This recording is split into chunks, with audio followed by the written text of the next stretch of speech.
This is a global digest. You can see in my back. It's think tank group. We are doing discussion about global crisis and, current European crisis and Asian crisis, all kind of things we discuss. And we have a lot of discussion from different countries, expert, scholar, professor, scientists, and activists. We share our discussion on the podcast. Please introduce about yourself to our audience. Please, Max. Of course. So my name is Maciej Maćkowiak, and I'm a graduate of economy and law here in our Polish university in Poland from Adam Mickiewicz University. But I also studied in Guangzhou, in Singapore, and in Taiwan. And I also studied law. I studied law in Beijing also, and my specialty is international law and international criminal law. That is why I'm very interested in the cases put through, especially in Southeast Asia and in East Asia, in China, in Burma, and in Vietnam, to be specific.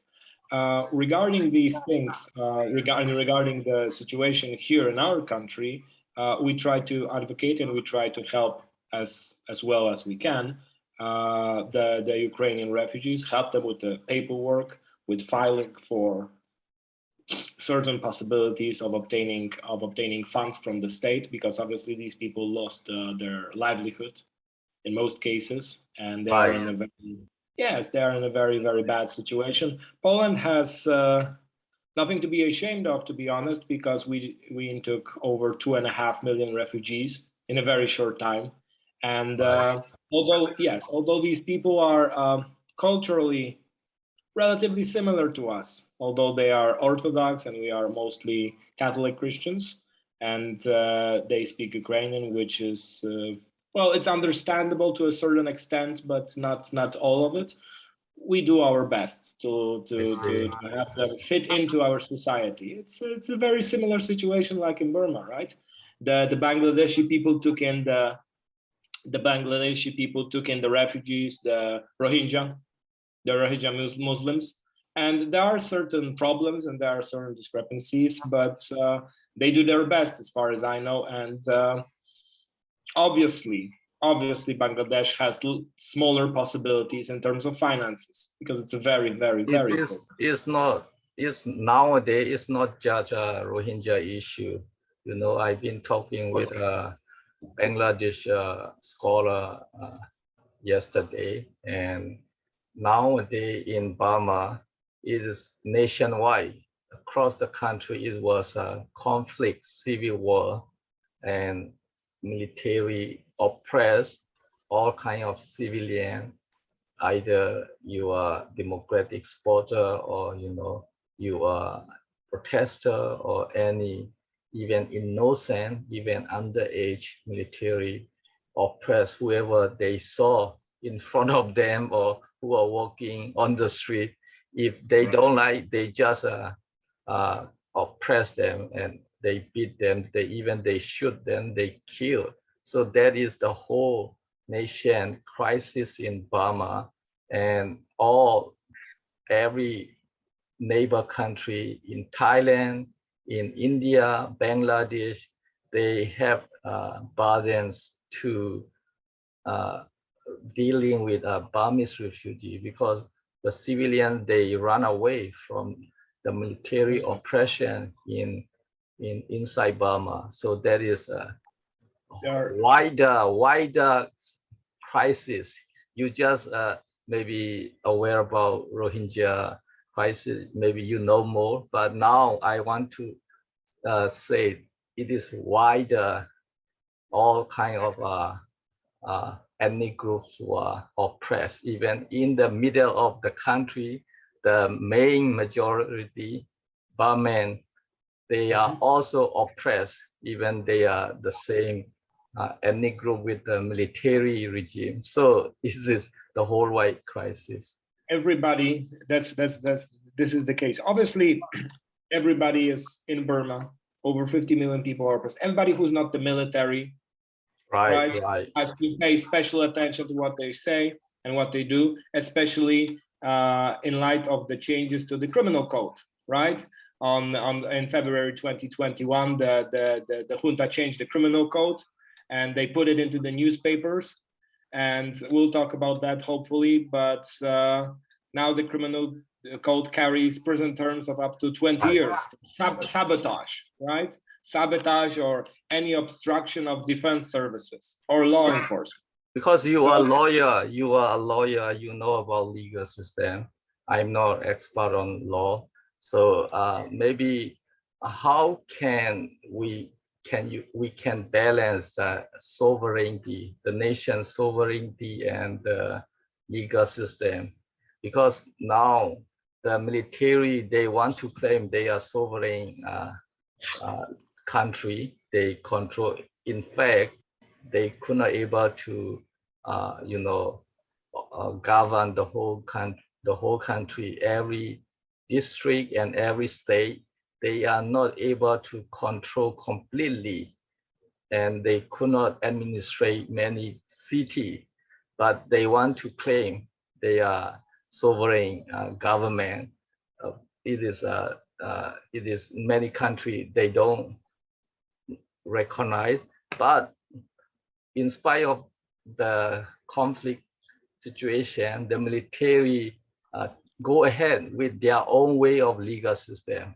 You can see there are many cases, including Democratic leader Suu Kyi was, unjustly they for jail, and they, the court decided finally like that 5 years, 15 years. She has not just one case. They put on her maybe 10 or something like that, 15 cases.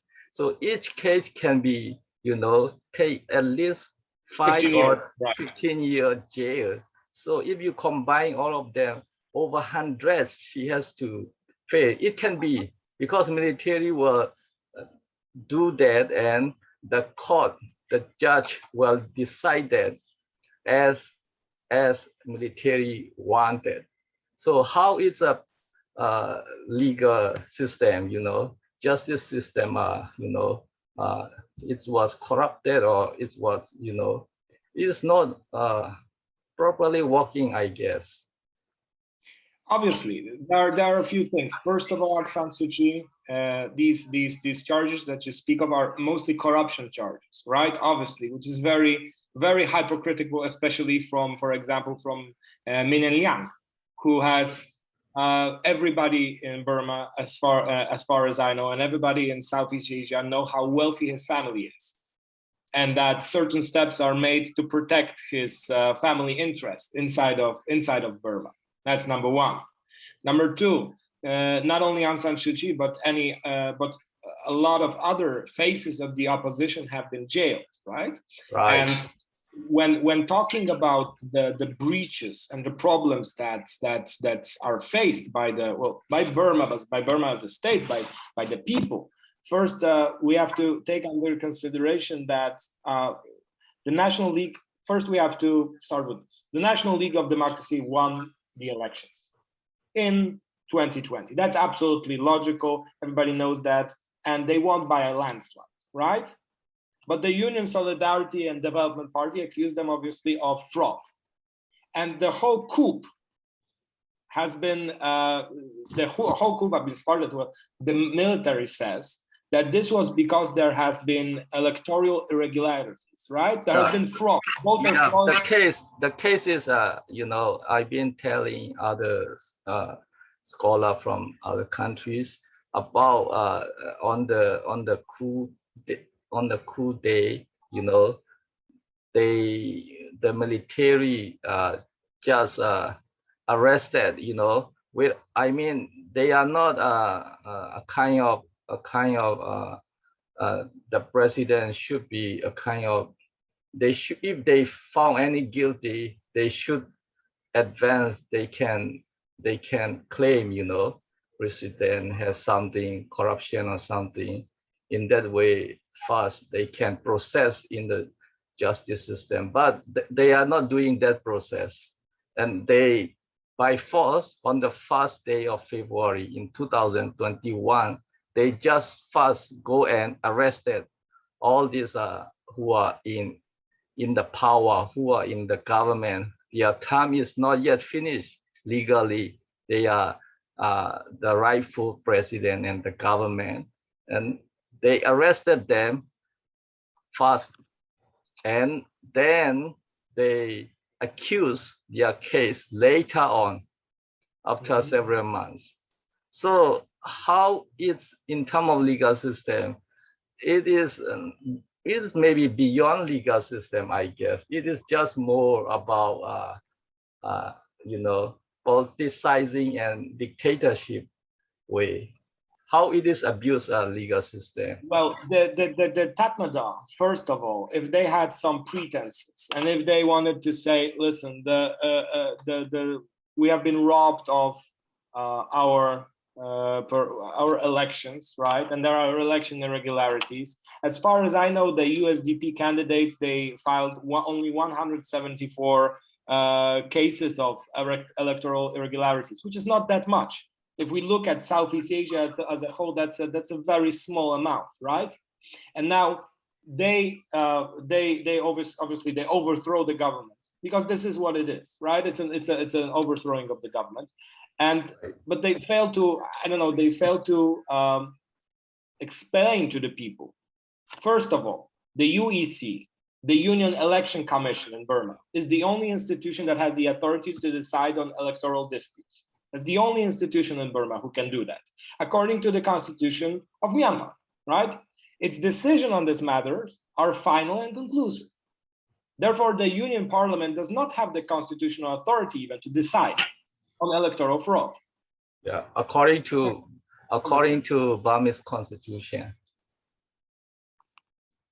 Yes, and according to the Burmese constitution, the situation is as follows.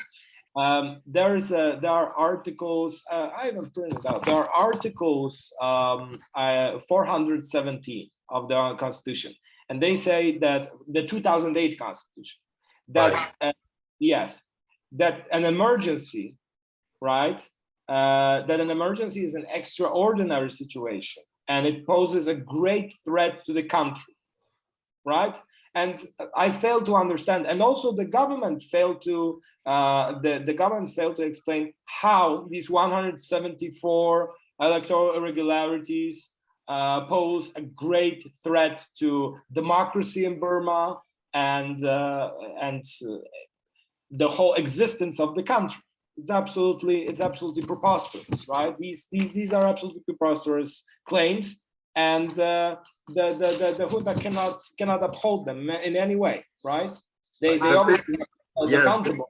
The thing is, UEC, they already explained there is no significant fraud, so they ignore whatever military claim and USDP claim in 2020 before the coup.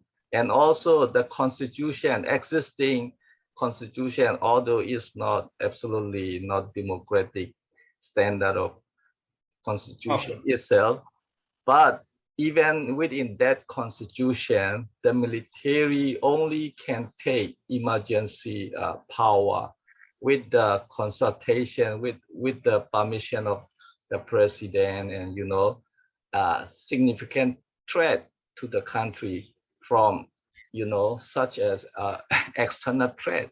But there's nothing about external threat, and they never get a permission from president, and even they never get advice from president to take emergency role of military power. That's a very important argument, because in the constitution, I guess it was article 418, it says that it requires the president to hand over the power to the commander-in-chief, obviously, in this case, Min Aung Hlaing, of the army. But contrary to the provisions, the state of emergency was declared by the vice president, not by the president, after the military detained President Win Myint. So that was not constitutional at all. Yeah. Right? So, And so the existing power holder is president, yes. not vice president, right? President is still sitting on the power. Vice And president only is the not president sitting, can, yes, but and only the president can get the power.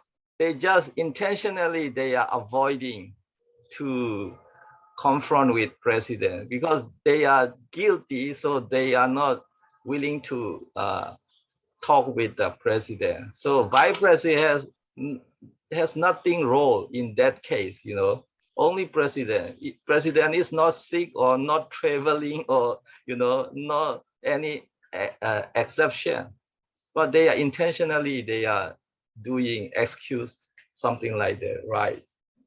The military's refusal to respect the election results and the constitutional process set up to resolve any disputes around them may amount to loss of sovereignty. That's number one. But I've heard from my friend in Burma, I heard a very humorous quote, and he says, "The constitution matters, but only when it applies to the military, except when it applies to the military. Other people have to abide the constitution, Right. but not the military itself." Military use constitution when it want to use. If he doesn't want, they don't use. So constitution is just it is there. It's nothing like that other democratic country. Even in Chinese communists, they properly they follow constitution, their own regulation, right? But the Burmese military is totally anarchy. They just follow when they want to follow constitution or any regulation. And if they don't want, it means their behavior is anarchy behavior, right? According to legal. Of course, and but also there is this issue that both the the constitution from 2008 and it heavily revolves around the military, right? It has not been changed substantially, and I think that was also a big constitutional problem, that a lot of what the constitution says is very, very tightly connected to the Tatmadaw itself. And that was a big problem. Even the stipulation that the president can hand over the power to the commander-in-chief, that was already relatively dangerous because it opened these doors, and Min Liang just booted in. Yeah, that's the thing. And we have internal law. We have internal criminal law, the Burmese criminal code, which has been changed, as I said, 1 year ago, 1.5 years ago, I guess, and the changes with it, which now basically says that there are very high prison terms for or sabotage and many other things, and disrupting the stability of the state. And these will be used by the new junta as they wish. Let's face it, it will be used as they wish. It will be used to silence people, to target protesters, and many other things, right? The military can make all kind of regulation as they want, right? They can impose any law, any regulation, any decree. It become legal in Burma under military. They used to do even in 1990 military rule, even during socialist government military. They impose any law if they don't want, if they hate somebody, they just put such kind of, hatred, such kind of, he hesitate to the person, or hesitate to see him, or hesitate to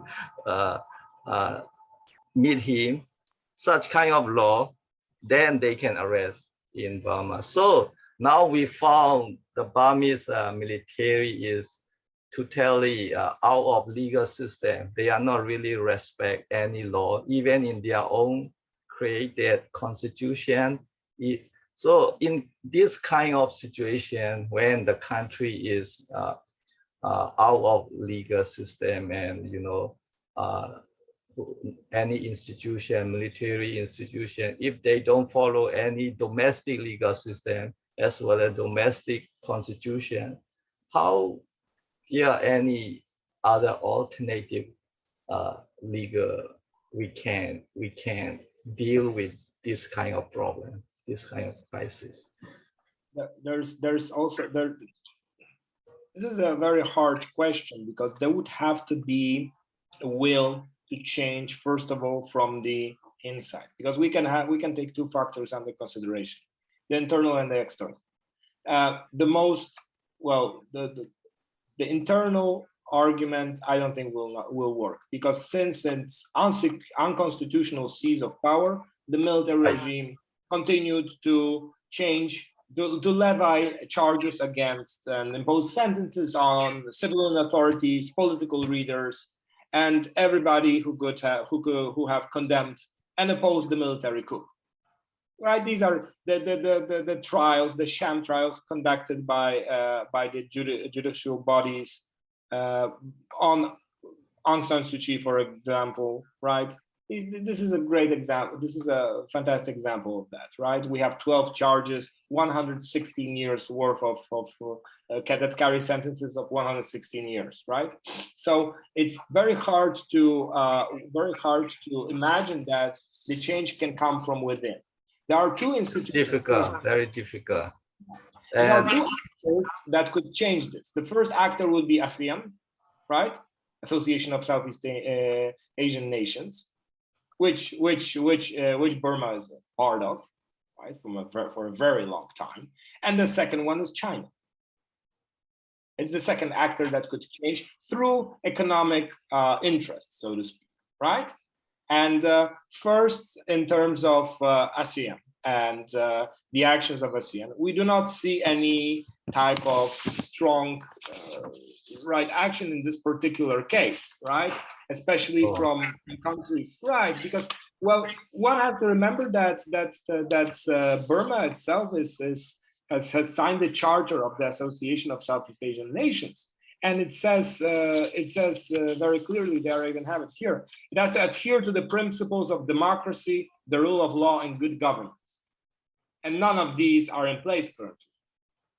But ASEAN made no bold steps in order to do anything regarding this situation, right?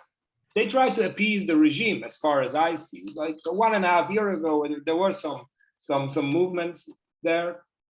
But slowly, ASEAN is starting to just basically acknowledge the regime, right? And knowing very well the situation. But I think ASEAN is not really working because ASEAN is a kind of just a meeting club. There is no binding or no such a kind of a powerful things. What they can do is diplomatically something, some guideline or procedure to rebuild the nation. At least they can have some kind of plan for Burma. They can do a plan for Burmese, just a kind of guideline as diplomatic process. Even that they did not do because they did not have any strong word to implement the rebuilding the nation in Burma. They did not do anything strong word. You never hear anything about what they did very strong. What they just go and they just make a friend with the regime, military regime. They just made a cup of tea and meeting. Only that process. They are not doing any other material thing. I understand they cannot do material thing like the military intervention or any other intervention. It's far away from ASEAN capacity, but at least they can do very strong work of diplomatic and nation building process for Burma you know. In that, if they can do this kind of process, other around the world, any actor can follow. That can be sweet for them. Even they did not make such kind of, you know, direction for either any actor who has powerful. If there is ASEAN role, is they should just open, you know, they should just open direction, and they should just accompany any other actor who can support or rebuild Burma. That is their role.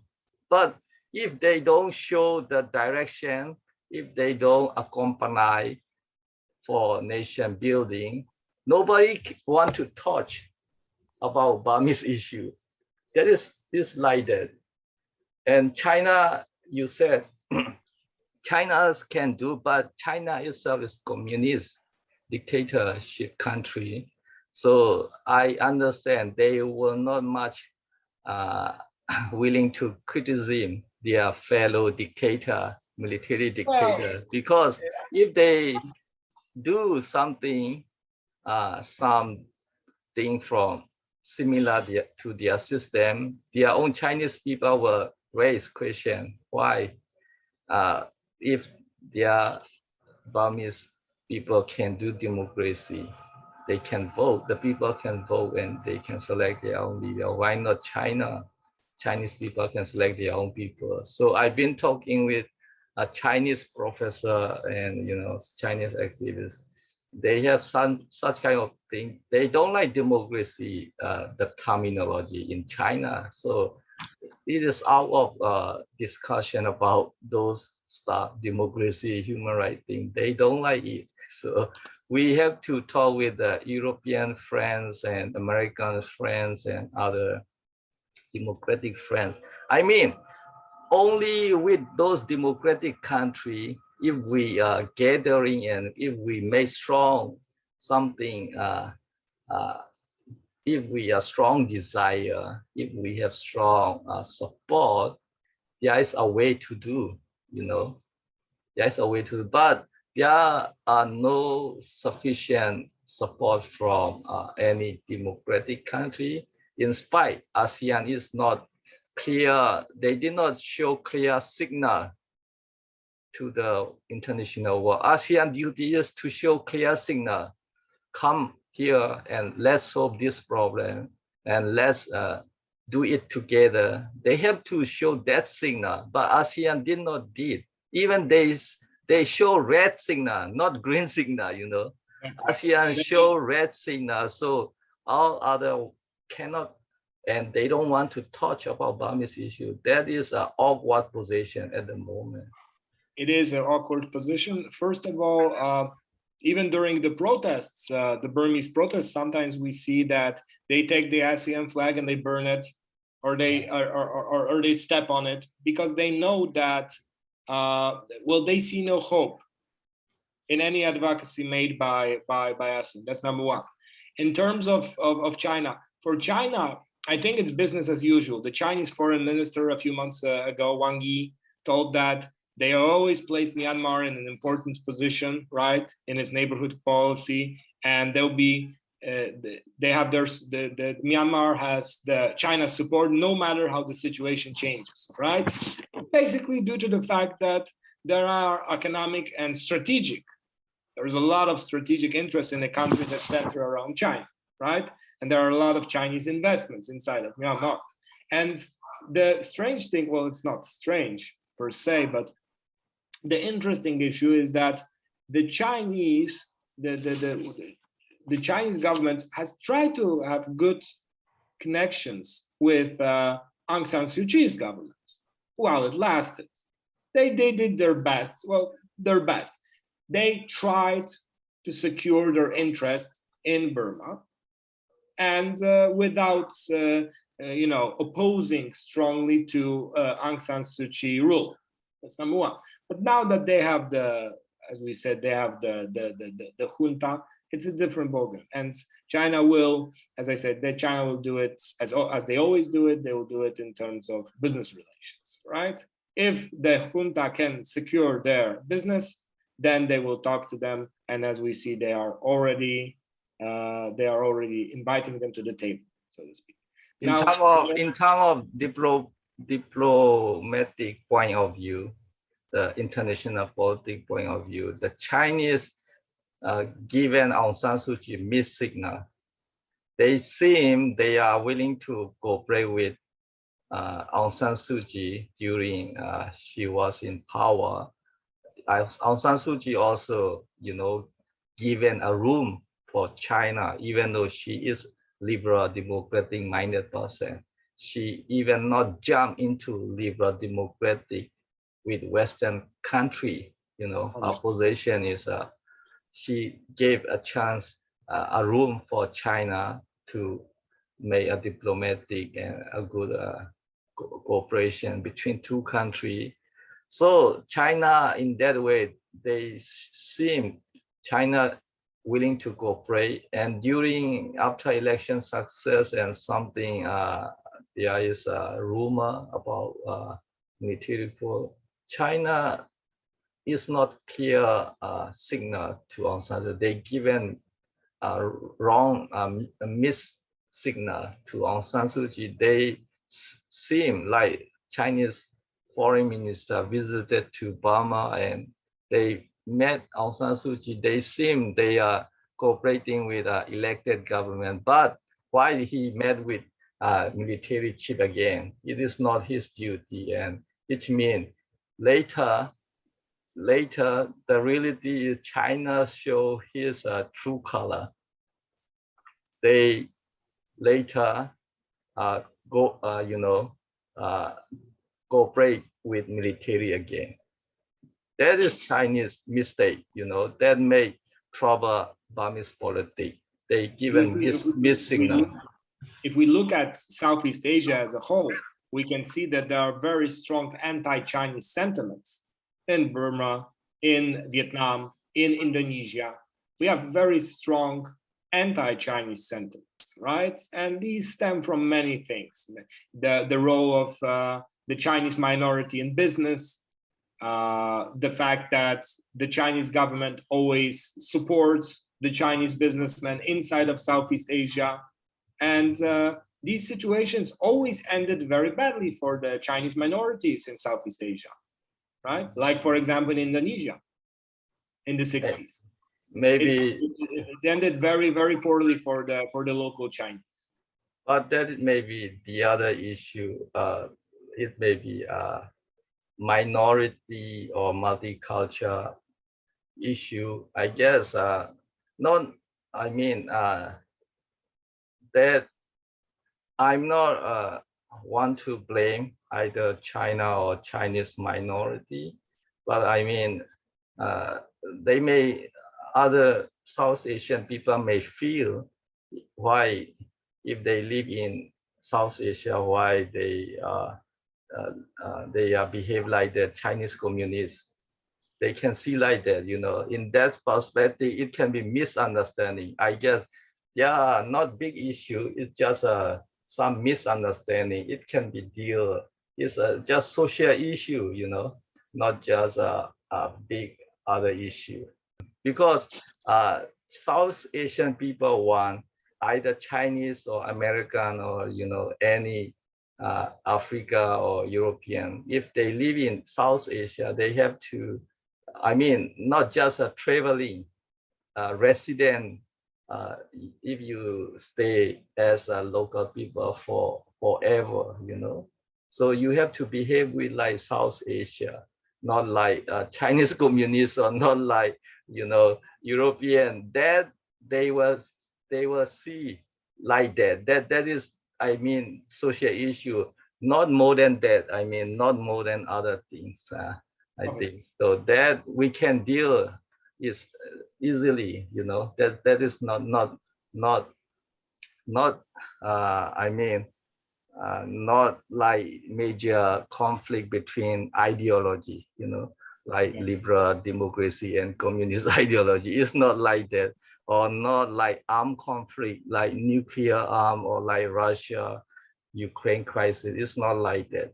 So it's some social problem. Definitely that has to be solved. If we are democracy, there are many ways to solve. There are many human rights, a lot of legal system that will guarantee, the, equality and, human right, justice. Those legal, all these factors will solve many issues. I understand you are legal expert, so you know how to deal to solve in legal within legal boundary. So But the thing, there's always the legal and the non-legal, obviously, and these exist. These exist in countries, right? If you're asking me, is it an international issue, right? Can this be an international case? I would say so, because it can firmly, and by all experts and my colleagues, this has been considered an international issue based on a few arguments. The first argument is that it the first would be it is the failure to protect non-competent civilians, so to speak, and this is the Geneva Convention. It's absolutely they did not manage to do that. There's also the neglection of forced fleeing Burmese people, refugees, to neighboring countries. As we said, not only Rohingya people, but ethnic Burmese people, right, that had to leave the state. That is also a very important argument. There's the violation of international norms on democratic standards. right. There is the abandonment of the ASEAN, for example, this ASEAN Charter, right? This reasoning, right? This is not only regarding democratic standards, but international humanitarian law, right? And I agree. Most South Asia are very poor human rights standard, right, including Indonesia, even Singapore, Singapore freedom of expression is terrible. So we have to do a lot of human rights issue, that's I agree very much about your point. Reason Ukraine crisis is after Burmese military coup after 1 year, but it's right, very terrible crisis, and the whole country and the whole people has to run away. That Poland is definitely, burdens with all this Ukrainian refugee. You have to accept it, and you have to deal with as you are most biggest neighbor country, and you are very close and you are very helpful than any other country around Ukrainian. So that is become your responsibility. And what about Poland government? What kind of status they given a Ukrainian refugee who are in Ukraine? in accordance They are with temporary international law. refugee, or they can apply Poland citizen at the last step. Currently, as far as I know, they have refugee status, which is in accordance with international law, because we are the first safe port in these terms to grant them such a permission. There has been a case there has been numerous cases, because most of the people that came here are actually women and children, because most of the men, a large amount of men, had to stay there in order to join the military, right? So the people we have here are usually underage, or they are female. So obviously, for a certain time, they will not be able to join the workforce. The ideal is that they are to go back to Ukraine after the war effort ends, but we may never know when that will be. This is the same case. There are two things here that I would like to note. First, it's the same as with Tatmadaw. We cannot be sure if it will be a year, 5 years, or 30 years, right? Obviously, because the Tatmadaw managed to get a grip on power very early on right, and in 1962, as far as I remember, and they kept it for a very long time, and they managed to go through the revolution in 1988, and the Saffron Revolution in 2007, and it all worked out for them, right? Only the 2010 I was like loosening the grip, and 2015 was the first democratic election actually. So there we go. But to say this, I would also have to note that the Ukrainian situation, I don't think it's good for the Burmese people in terms of PR. I will tell you why, because everybody's interested just in that. And I do not want to in any way lower the horror and the tragedy of the war in Ukraine, but Burma has disappeared from international newspapers. And this is the thing, because we remember when Aung San Suu Kyi was still in power, every week we heard a report about the Rohingya. Every week there was something about this, and I understand, but now the situation is that we don't hear, after 1.5 years of military, after the military coup, we do not hear a lot about this situation in the West. Sadful, very sadful. Right, because there is a very famous theory that says if something is closer to us in terms of geography, we care more about this, right? While when something happens for a European, for a Western European, for example, in Burma, and or in any other place, right, in Taiwan, in China, it has less of a meaning, right? It does not. But for those people, they do not want to engage in these conflicts, right? The West, although Southeast Asia used to be very strongly connected with the UK and with France, right? Indochina and the region has been heavily connected with these two countries. But now they do not have such a strong economic interest in Burma, right? Because Burma is a relatively poor country. And that's why they do not want to engage in something that they cannot win anything by. It's the same with the US. The US will engage in a conflict, I guess, but their interest is important. Polanish are very good. Polish are very good compared to our South Asian people, because Asian people are very selfish, you know. Even though Burmese case and Ukraine case, you know, in terms of refugee, the suffering are the same. Even of course. Ukraine, they can go Poland easier, you know, because Ukraine government allow them to go and they provide any transportation and all this with in the domestic facility. They have no problem, and Poland they will allow them to leave, while the Tatmadaw will not allow the Burmese people to leave. That's a big difference, obviously. Polish government ready, they are waiting at the border. So Polish did very good job. You did a very good job for Ukrainian. But in case of Burma, nobody are doing like that as Polish did, because you know South Asian people, most Asian people are very selfish. You know, they don't want to help them unless they get any benefit, something like that. I mean, Buddhist country, many Buddhist country, Thailand, Cambodia, Laos, and other, you know, religion, but they are selfish. They don't want to help Burmese.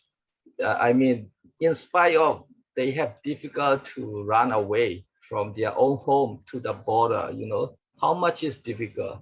There are many military on the way. If they found, they might get killed, or they can prosecute it, or they can get jail, or many other things. Still, they have to run away, who are very like protester, and you know, who are against the military. Even, you know, once there is a conflict in the village, fighting between military and other armed group and local civilian armed group, even that, even you are not involved directly, the villager has to run away because they cannot stay anymore because of the conflict fighting. So there are many cases. Burmese, the whole country has in the conflict. they have very difficult to run away in the border area. And again, border area next to Burma, neighbor country. I mean, there are many refugees. They they deal with many things. Compared to Poland, I mean, there is not ready, nobody ready to welcome. They provide anything, facility, or any expenses, any food, anything, not ready. They have to request, they have to beg, and they have to survive by their own many ways. Some are in the jungle, that is the situation. So how do you think I think in order to help the Burmese people, there are three forms in terms of international response, right, to this phenomenon. First of all, that would be the regional community. The regional community, as we said, is other countries which would have to start some camps. They would have to introduce a type of help in order to alleviate this situation. The regional community, the ASEAN countries, right? In terms of global community response, for me, it is very possible for the United Nations Security Council. They have the authority to launch humanitarian intervention, to stop violation of rights, humanitarian crises, which we are facing in Burma, right? And the humanitarian needs of the people in Burma. At the regional, right? You are true according to according to theory. It should be right, but in practice, United Security Council and UN. Then they go to ASEAN, and then somebody go to Burma, something like that. But in case of Ukraine, Polish government never waiting for UN Security Council decision. You don't know when they will make decision or when they will come to the European Union. Before Polish, they will come to European Union, and then only Poland at the last. But Poland never wait for such thing. They have to do what the humanitarian issue they have to do. They do it. That is a good country who responsibility, who has responsible to take care of their own neighbor and their own region people. And as a human being, even Ukraine are not your neighbor, even they are not in Europe. At last, as human being, according to human rights law, you have to you will have to. We have our duties as human beings, as you say, but there are also duties of the Burmese people that are outside of Burma. For example, well, the opposition, the Milk Tea Alliance, and many others, right, to help and to try to change the situation, right? That's number one. There are, as far as I know, currently 2 legal proceedings before international courts regarding Burma. The International Criminal Court for the situation in Bangladesh and Burma, right, because of the border crisis. It started before the coup, but relates to the state responsibility for the genocide, right? And it may well turn out to be affected by the recent military takeover. And the second one is the International Court of Justice in relation to the genocide conventions, right? I remember that Aung San Suu Kyi appeared before the ICJ in 2019, but the new regime believes that the court lacks jurisdiction, which is obviously not true. And that's very interesting due to the fact that the junta states that this is a civilian case and concerns the Aung San Suu Kyi's cabinet. But the ICJ says that Article 38 refers to institutional proceedings. So that means state. Thus, the state of Myanmar, that is the state of Burma, is implicated in legal proceedings and not the current government. It considers the entire country. But there are also evidence being gathered, being collected for cases that genocide and breachment of many stipulations are done inside of Burma. Like, for example, there's the Independent Investigative Mechanism for Myanmar. the IIMM, right? Which are collecting evidence of what is happening. If the Tatmadaw is overthrown one day, this will be a basis. This can be also a basis for an international criminal case, as was the situation, for example, in Cambodia after the Khmer Rouge stopped being in power, right? And as we see with the Khmer Rouge situation, it took many years, and even the leader, even Pol Pot, died in house arrest. Yeah, basically, right? It's very hard to take these people and put them in court and sentence them. It's not an easy task, but one has to, not only the international community has to support the opposition parties and the people of Burma. That's very important, but also these legal proceedings before international courts, and the situation has to be more known in the media also, as far as I understand, because if people do not know about it, it's hard for them, even people outside of Burma, people in Europe, people in the US, many other places, or it's very hard for them to take part or to help the Burmese people if they are not aware of this fact. I personally know a multitude of people who do not know where Burma is, geographically speaking. oh, As there are many people in Burma, in Indonesia, and in Southeast Asia that do not know where Poland is. It's a very basic thing, because it's far. Geographically, it's a place that is very far from home. So that international legal system, ICJ, ICC, what will be the end game if the court make final decision? If Burmese authority is guilty, what will be the end game? Who will be go and punish? Who will be put them in prison?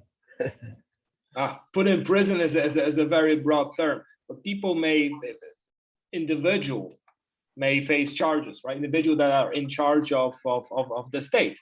In that case, the Tatmadaw, right? Starting from the fact that not in the terms of the ICC, that will be a bit more complicated, because, as I say, it started before the Tatmadaw took power, and it encompasses many things that, among others, the situation with the Rohingya Muslims, which also put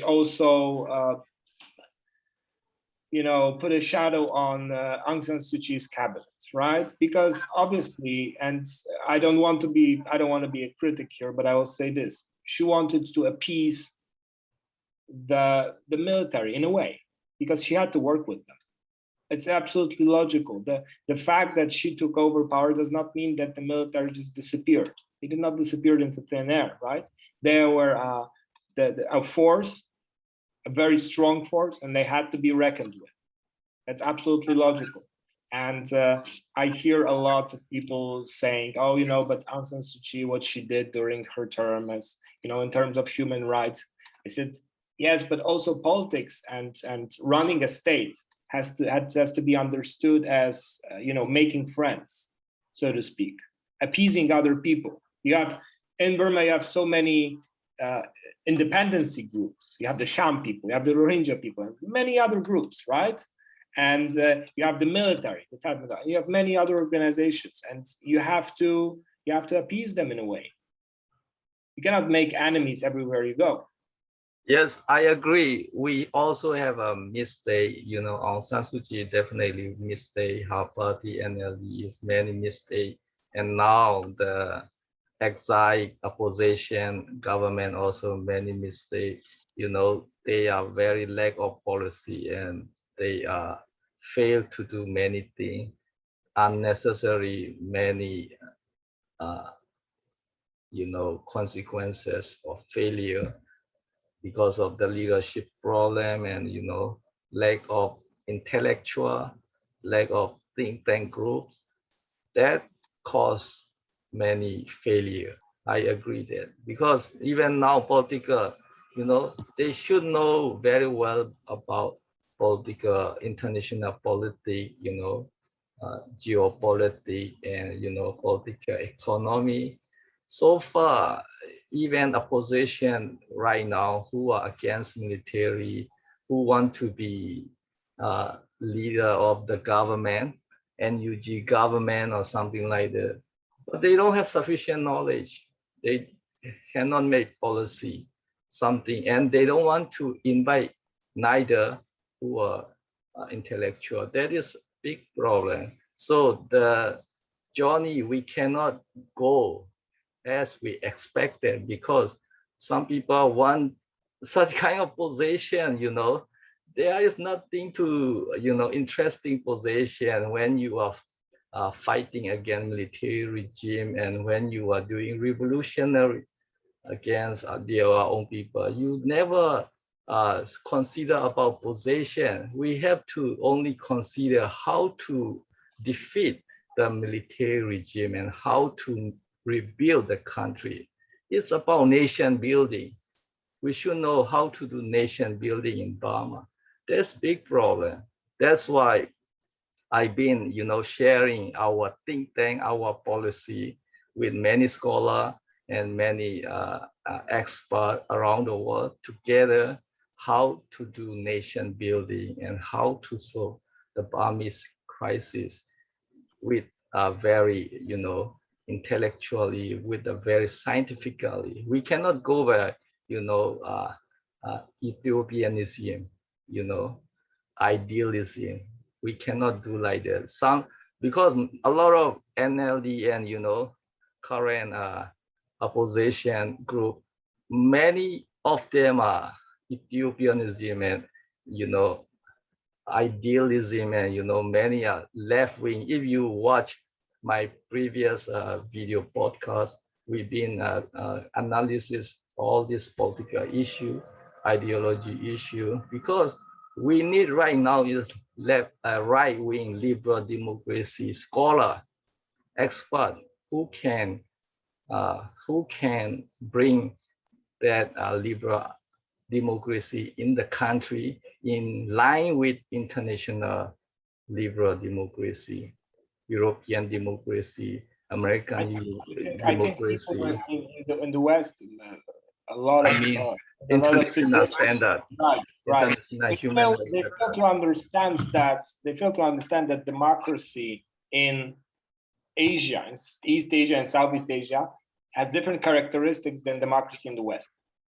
Because if we took a Western standard, none of Southeast Asia's countries is fully democratic.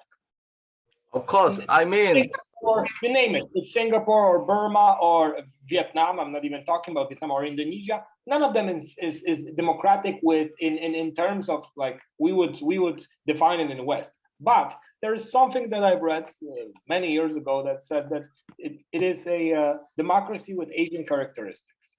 It can be changed. It's not a stone. It's not written in stone in any way.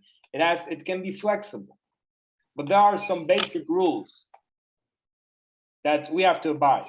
Because if we do not have these rules, that's very problematic, right? Like I've read on many occasions regarding Burma reports that thugs have been let loose in Burma's biggest cities to intimidate the anti-coup protesters, right? And some of them were directly came from jail, because 23,000 prisoners a few months ago were freed by Min Aung Hlaing, right? And these people will just go and try to intimidate and to hurt the anti-coup protesters, right? Amnesty is done for people who are prone to violence, for them to scare the anti-coup protesters, basically. And that's a non-legal mean of holding on to power. For example, it has legal basis, because you can release people on amnesty. It's not a problem. But the people that were released, obviously, they were an arm of the military so that they could scare away the protesters. And we have like a legal mean, right? Which is all right. used for an illegal purpose.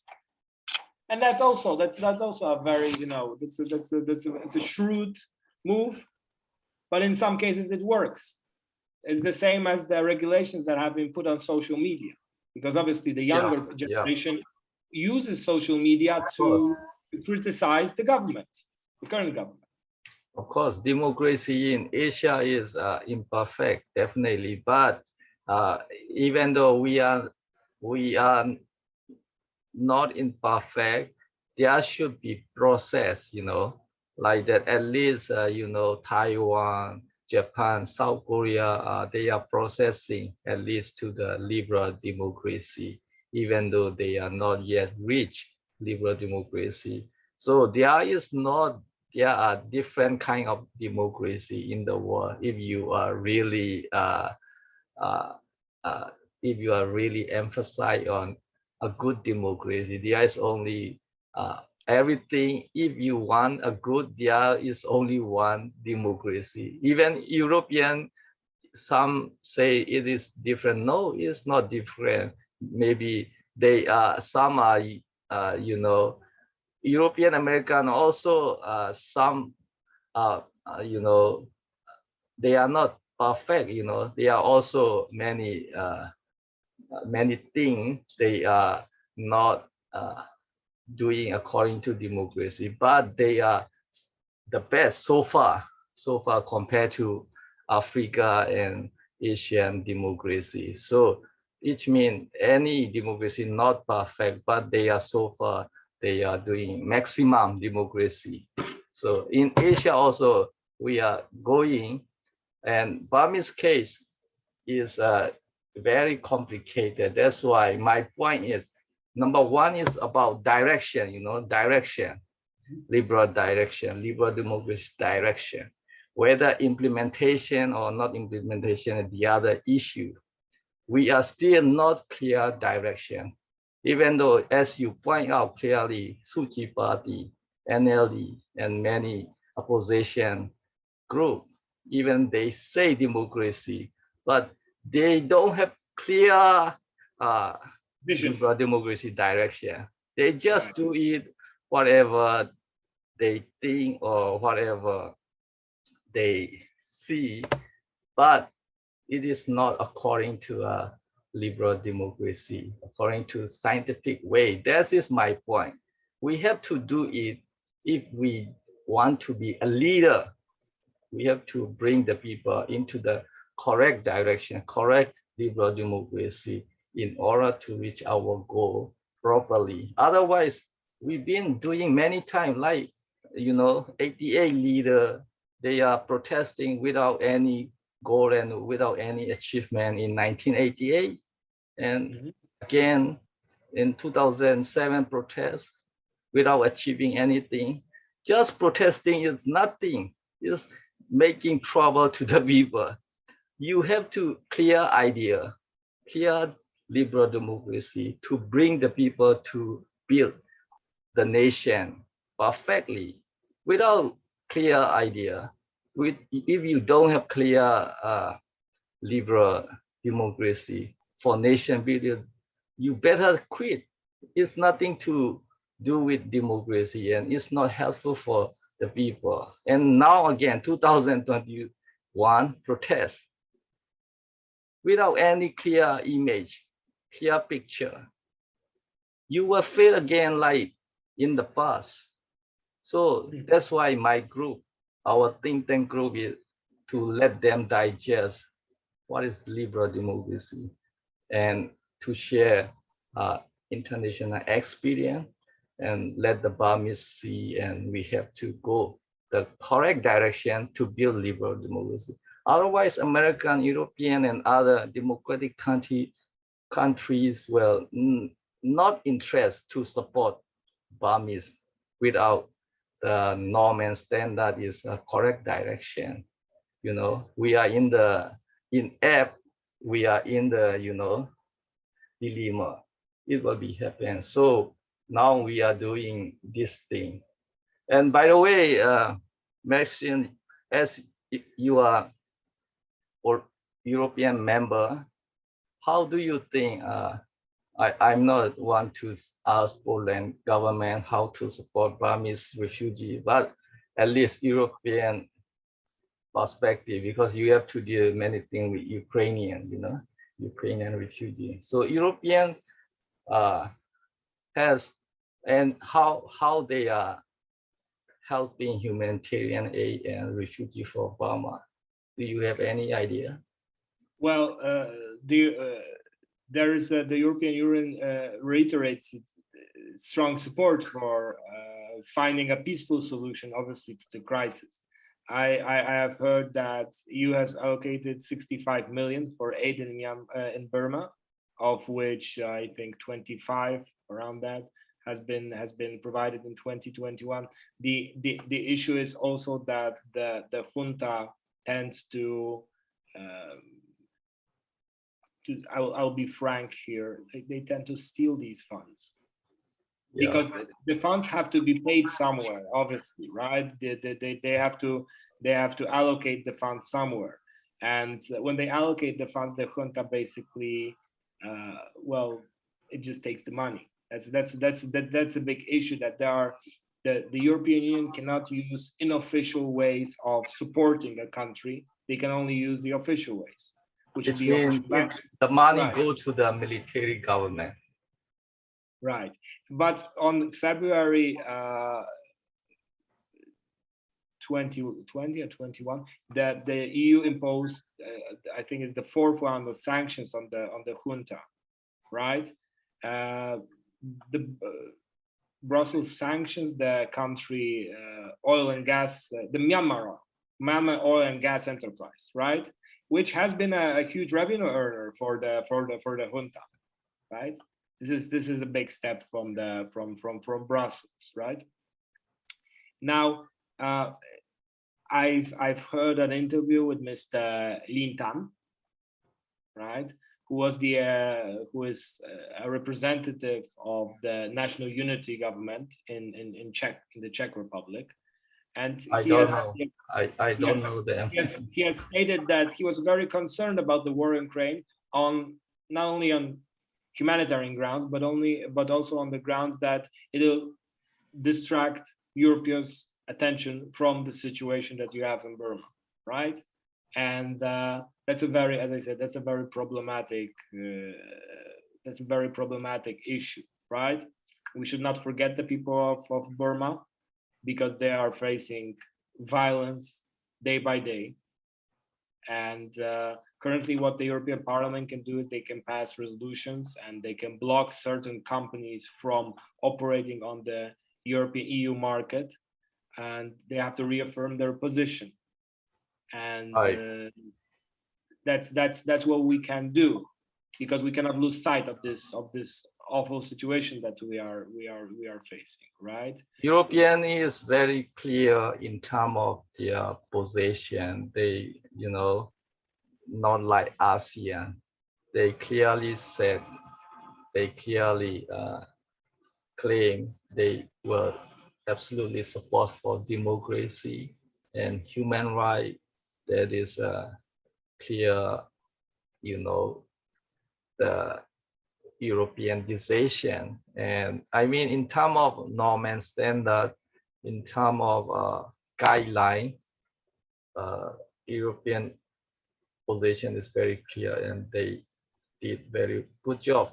But in terms of the fund, the aid, the implementation, and the process is I feel we need more transparency and more goal-oriented to use effectively. Many times in the past also, European, they support, but achievement is as it was not as we expected. The fund. The problem is that I think fund, but like for refugee or any other development or something, but it was not enough as we expected. Something, the fund implementation, and the channel is something a little bit is I not think satisfactory. I think Brussels was unprepared for the crisis in Burma and how they can solve it. Both the US and the EU, they have trusted ASEAN with mediation, right, between the opposition parties and the junta. But ASEAN has no real experience and of this, and the members, Not interested. They are not interested. right, and they are disinterested also. That's the problem, that the members of ASEAN are disinterested in involvement, right? They have this strict policy of non-involvement in other party Non-interference policy. yes, other countries' affairs and policy. That's the thing, which comes to from a very it comes from a very basic standpoint that a lot of, if you look at Vietnam is not really a beacon of democracy if you look at it, right? And we could say, listen, opposition leaders are being jailed there, and there are many things that are not we will not call it Vietnam democracy by any means, but ASEAN never decides. They are ASEAN. Yes. So they have this special security, right. have special umbrella over them. It's complicated. So I mean, Europeans should reconsider engaging with ASEAN and something, because it may not achieve as we expected. And also, first thing is, we need intellectual people in any group, either in ASEAN, Burmese group. They, as European, has to able to, communicate with intellectual group, and they should be included in the consultants in the European, those Burmese intellectual, because now we have not clear direction all the time, and we always, failure. It is not good. So first, we need policy making direction. Europeans should include the Burmese intellectual. Many organizations, it doesn't matter. If any organization has no intellectual, is what's of time and energy. We cannot, based on the name nowadays, we have to check the intellectual individual, no more the group name or the title. Is nothing to do with revolution or rebuilding Burmese nation. Forget about all the title. Just practical, who can intellectually contribute that and build the nation in Burma. There should be participate in European consultation as well as in ASEAN consultation. Those are important. Otherwise, you will fail again and again. Legally speaking, the thing is also that if there are Western sanctions on Burma, right, and the people from the current government, and for example, the EU has frozen assets on Burmese officials, and they impose a travel ban on Burmese officials, there should be a sense and there should be a push from both the EU and the US towards ASEAN countries to join the international sanctions on the Burmese military, and especially the people in government. Because sometimes the only way we can push people to come back to their senses is by money. Right. We all know that if these prove to be in any way, and they may, these prove to be fruitful, now what the only other option that the Burmese, that the Tatmadaw would have is China. And as we said, China is not very interested in human rights, and it will do business with people of different backgrounds, so to speak. Right? That's right, the thing. Right. But there has to be pressure. There has to be pressure. The people have to organize, and it has to be done this way. It's a very, right. it's So not simple, as we said, but as you say, intellectuals have to show that Burmese intellectuals to show the way, and they have to say, listen, this is not only about protesting for the sake of protesting. This is for protesting in order for us to enrich definitely, democracy, right? For due process, for democracy, and for all the other things. sure, Messi. That's why our think tank group, Global Digest, is doing those things and policy issue, you know, consultation and all this nation building direction idea we are discussing. And I'm very thankful European, they support and they had clear position on Burma and they fight for democracy. It's clearly European show. I want more transparency and, you know, to achieve the humanitarian aid and other development aid as we expected. Let it could be achieved. And definitely Thailand is helping because of its next door to Burma. I mean, even though it's not sufficient, they are dealing, and India is dealing, Malaysia dealing, so South Korea, Japan dealing. But compared to Poland, you have millions of people, you know, but they are doing hundreds or something thousand, maybe Thailand, maybe 100,000, or something like that. It's very different support compared to Poland. So I appreciate Poland, and you can, at least you can do something if you can. I don't want to invite forcefully because you have a lot of burden about Ukrainian, and at least European can do something more on Burma.